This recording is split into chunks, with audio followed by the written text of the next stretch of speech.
অরুময় বাবু সেই মুহূর্তে বিশেষ কিছু কথা বললেন না ওদের সাথে। তাকে দেখেই বোঝা যাচ্ছে তিনি বড় ক্লান্ত, তার বিশ্রামের প্রয়োজন।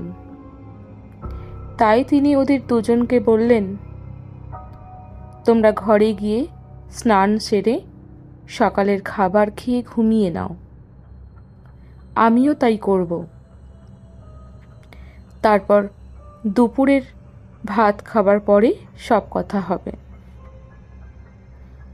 এলিনা আর প্রবাল সায় দিল তার কথায়। সত্যি এই মুহূর্তে তাদেরও বিশ্রামের প্রয়োজন।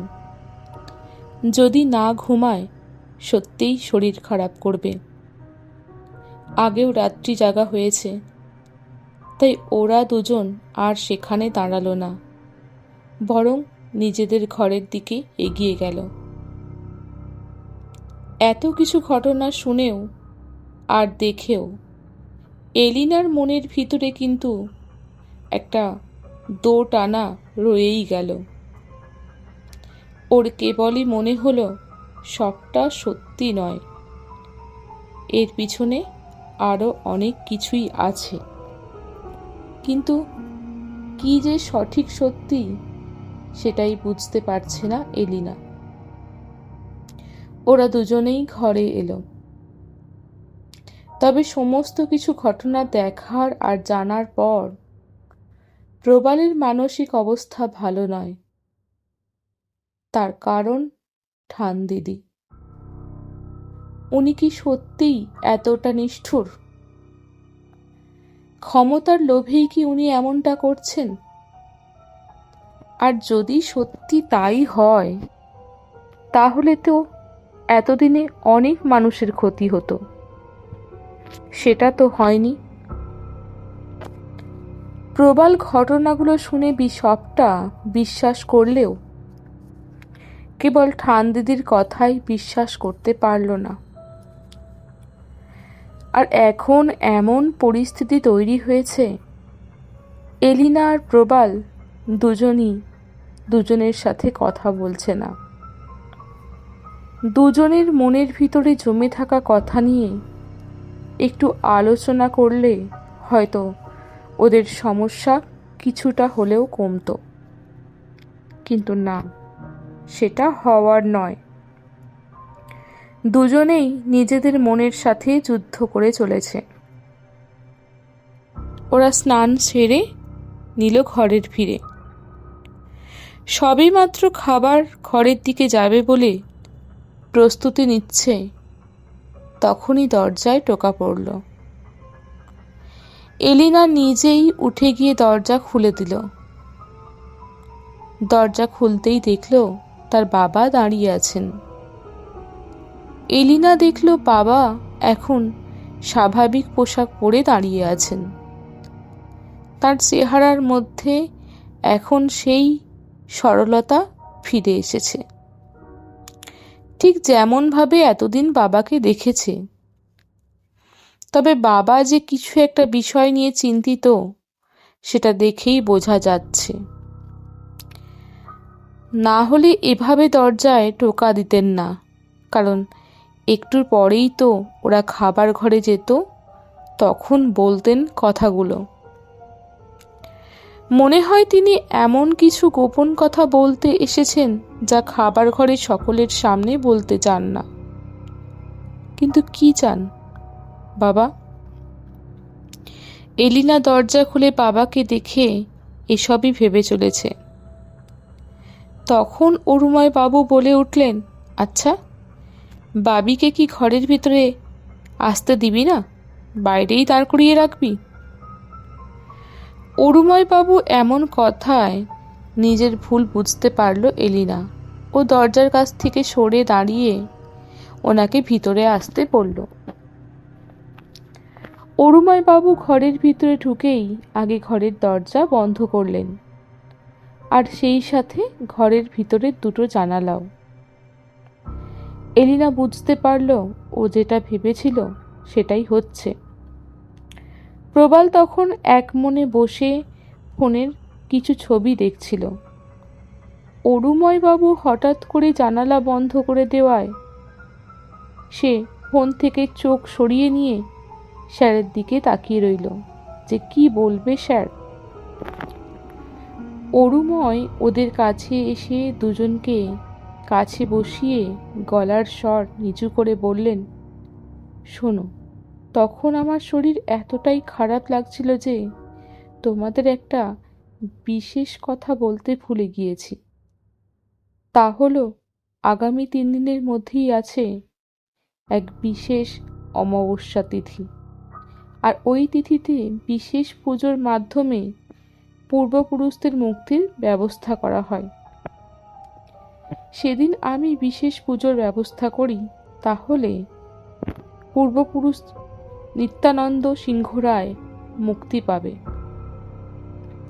তবে তোমরা নিশ্চয়ই এই বিষয়ে জ্ঞাত যে তার আত্মা কোনো সাধারণ আত্মা নয়। তাকে মুক্তি দিতে হলে অন্য পথ অবলম্বন করতে হবে। আমার প্রয়োজন ত্রিশূলের শক্তির, যার এক অংশ আছে মানির কাছে আর অন্য অংশ মধুবন্তী ওরফে ঠান্দিদির কাছে, আর এক অংশ আছে প্রবাল তোমার কাছে। ত্রিশূলের এই 3 ফলার অংশকে কাজে লাগিয়েই আমি সেদিন ওনার মুক্তির ব্যবস্থা করব। তার কারণ সে যদি মুক্তি না পায় তাহলে কোনোভাবেই হালদার বাড়ি অভিশাপ মুক্ত হবে না। সে মধুবন্তী ওরফে ঠান্দিদির শক্তিকে কাজে লাগিয়েই ত্রিশূলের বাকি 2 শক্তিকে নিজের করায়ত্ত করতে পারে। তাহলে শুধু হালদার বাড়ি নয়, এই পৃথিবীর বিনাশ নিশ্চিত। তখন এই অপশক্তিরা পৃথিবীতে রাজত্ব করবে, আর নিত্যানন্দের মতো অসুর হবে তাদের রাজা। তাই আমি চাই এই বিষয়ে তোমরা দুজন আমায় সাহায্য করবে। কি প্রবাল, সাহায্য করবে তো? আর মানি তুই তো গড়পুরের বউরানী, আর সেই সেখানকার বউরানী হিসাবে গড়পুরকে অভিশাপ মুক্ত করতে আমায় সাহায্য করবি তো? কারণ এ পথ বড় দুর্গম, এই পথে পদে পদে বাধা আসবে, নানা অশুভ শক্তি বাধার সৃষ্টি করবে। তাই যদি এই পথে কোনো বাধা না আসে, আর আসলেও যাতে ত্রিশূলের মিলিত শক্তির সাহায্যে আমি যেন সেই সকল বাধাকে অতিক্রম করতে পারি। খুব ধীর গলায় এতক্ষণ ধরে একটানা কথাগুলো বলে একটু দম নিলেন অরুময় বাবু। ওনাকে দেখেই বোঝা যাচ্ছে উনি ঠিক কতটা চিন্তিত এই বিষয় নিয়ে। তবে এলিনা আর প্রবালের দিকে তিনি সম্মতির জন্য তাকিয়ে আছেন।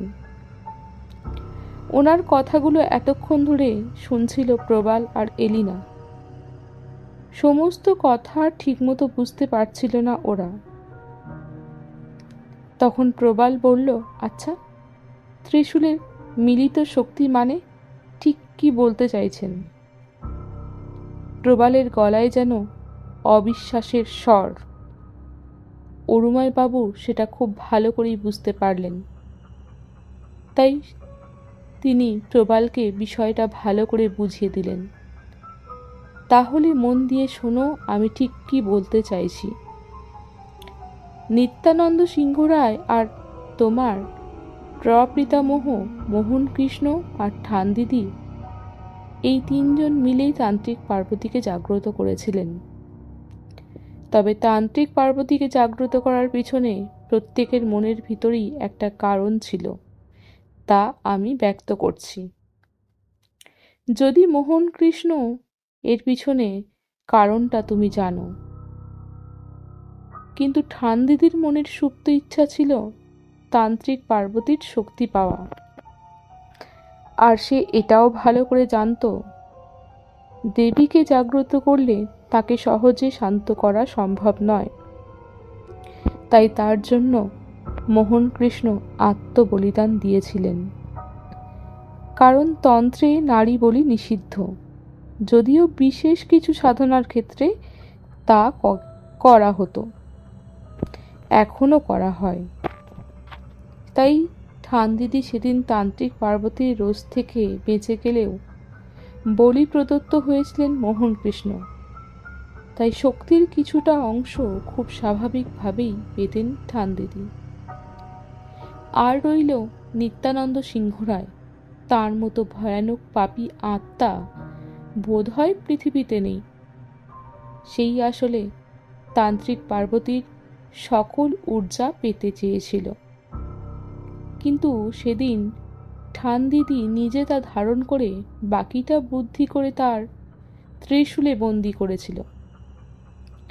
পরে যদিও নিত্যানন্দ আর ঠানদিদি এক হয়েছিল, কিন্তু সেই ঊর্জা বন্দি করলেও তাকে মুক্ত করার উপায় তাদের কাছে ছিল না। আর সেই ঊর্জা যায় আমার স্ত্রী রিভার কাছে। জন্ম হয় এলিনার, আর এলিনা সেই শক্তি পায়। আর প্রবাল, ত্রিশূলের আরও এক শক্তির অধিকারী হলো তোমার সঙ্গে থাকা মণি, প্রবাল মণি। কারণ মধুবন্তী জানত সাত্ত্বিক মোহনকৃষ্ণ যেহেতু মায়ের পায়ে নিজেকে নিবেদন করেছে, তাই তার অংশ জন্ম নেবেই পৃথিবীতে। আর সেজন্য সে এতদিন অপেক্ষায় ছিল। তাই সন্তান জন্মানোর পরেই কাউকে মারেনি।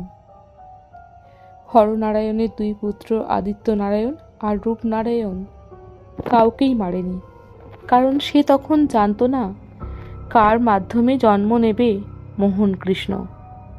তাই সে ওদের কাউকে না মেরে অপেক্ষা করছিল। যখন আদিত্য নারায়ণের স্ত্রী অলকানন্দা আসে, তার গর্ভে জন্ম নেয় প্রাণকৃষ্ণ।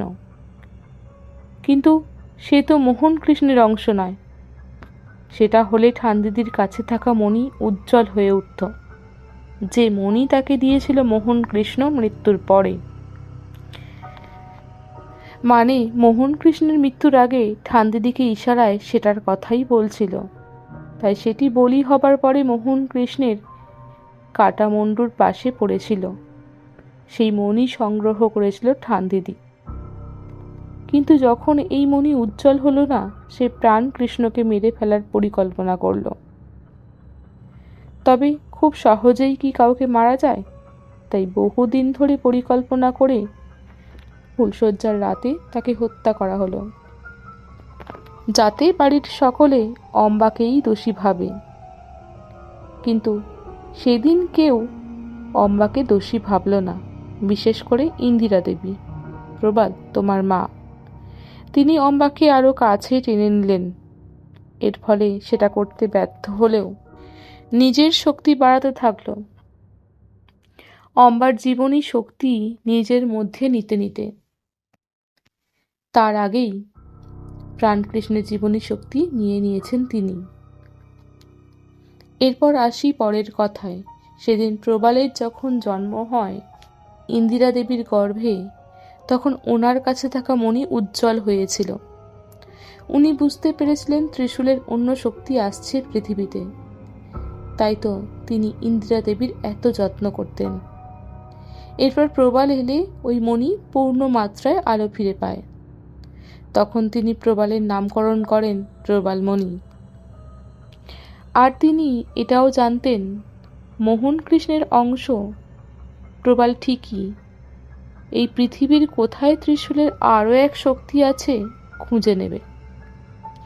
কারণ তিনি নিত্যানন্দের মাধ্যমে জানতে পেরেছিলেন যে ত্রিশূলের শক্তি আর নেই ত্রিশূলের মধ্যে, অন্য কোথাও স্থানান্তরিত হয়েছে। তাই তিনি অপেক্ষা করতেন। আর বিদেশে গিয়ে সঠিক সময়ে তোমার সাথে এলিনার দেখা হয়। তিনি খুব সহজেই বাড়ির সকলকে রাজি করিয়ে তোমাদের বিবাহের ব্যবস্থা করেন। আর বিয়ের পরে এলিনা এই বাড়িতে প্রবেশ করলে নানাভাবে তাকে অপদস্থ করতে থাকেন, সেই বরণ হবার সময় থেকে। কারণ তার উদ্দেশ্য ছিল যদি কোনোভাবে তিনি এলিনার মনোবল ভেঙে বিছানায় ফেলতে পারেন, তাহলে খুব সহজেই এলিনার থেকে ত্রিশূলের শক্তি সংগ্রহ করতে পারবেন। তবুও যখন এই কাজে অসফল হন, আমি তোমাদের ডাকি রায়গড়ে। আর উনি এলিনার আসল পরিচয় জেনেছিলেন আমার থেকেই। আমিও তোমাদের বিয়ের আগে ওনাকে সরল মনে আমার আসল পরিচয় দিয়েছিলাম। তখন তো আমি নিজেও এত তথ্য জানতাম না। এবার উনি ইচ্ছে করেই আনন্দের সাথে তোমাদেরকে এখানে পাঠান। আর উনি খুব ভালো করেই জানেন আমার ছোট ঠাকুরদা নিত্যানন্দ সিংহ রায়ের আত্মা এই বাড়ির আনাচে কানাচে ঘুরে বেড়ায়। তাই সে ছলে বলে কৌশলে তার নিজের কার্যসিদ্ধি করবে। সেদিন যখন আরতি করে ফেরার সময় প্রবাল হাড়িকাঠের দিকে তাকিয়েছিল, আমি প্রবালকে সেখান থেকে সরিয়ে এনেছিলাম ওর ভালো কথা ভেবে। এরপর নিত্যানন্দ যখন প্রবালের উপরে আক্রমণ করল কিন্তু অসফল হলো, তখন বুদ্ধি করে ঠানদিদিই বাঁচালো প্রবালকে, যাতে তোমাদের দুজনের চোখে ভালো হতে পারে। আর মানিকে মণি দিয়ে প্রবালের জ্বর কমিয়েছিল ঠানদিদি, কারণ সে বুঝতে পেরেছিল ঠিক এভাবে হবে না, অন্য উপায়ে দুইজনের থেকে শক্তি সংগ্রহ করতে হবে। তাই আমি চাই হালদার বাড়িতে বিশেষ পুজো করতে। সেখানেই তোমাদের সাহায্যে দুই দুরাচারীকে শাস্তি দিয়ে হালদার বাড়ি সহ সমগ্র পৃথিবীতে আগাম অমঙ্গলের হাত থেকে রক্ষা করব।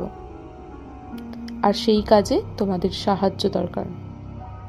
তোমাদের কথার সূত্র ধরে আর একটা কথা জানিয়ে রাখি, ত্রিশূলের 3 ফলা 3 গুণকে নির্দেশ করে।